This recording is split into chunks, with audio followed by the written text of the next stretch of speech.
وهو العلي العظيم.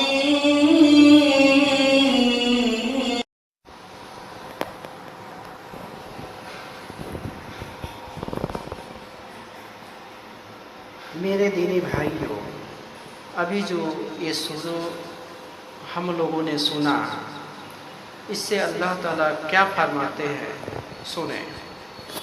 اللہ تعالیٰ ہی معبود برحق ہے، جس کے سوا کوئی معبود نہیں، جو زندہ اور سب کا تھامنے والا ہے، جسے نہ اونگ آتی ہے نہ نیند۔ اس کی ملکت میں زمین اور آسمانوں کی تمام چیزیں ہیں۔ کون جو اس کی اجازت کے بغیر اس کے سامنے شفاعت کر سکے؟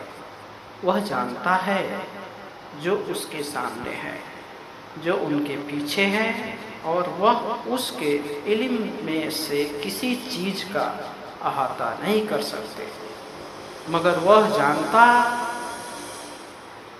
وہ جتنا چاہے۔ اس کی کرسی کی وسعت میں زمین اور آسمان کو گھیر رکھا ہے، اور اللہ تعالیٰ ان کی حفاظت سے نہ تھکتا ہے اور نہ رکتا ہے۔ وہ تو بہت بلند اور بہت بڑا ہے۔ میرے دینی بھائیوں،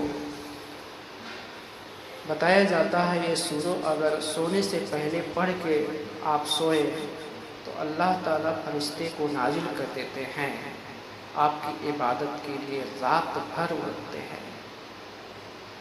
اور یہ بھی بتایا جاتا ہے میرے دینی بھائیوں، ہر فرض نماز کے بعد اگر آپ یہ سورہ پڑھتے ہیں تو بہت فضیلت ہے، جس کا ہم بیان کر نہیں سکتے۔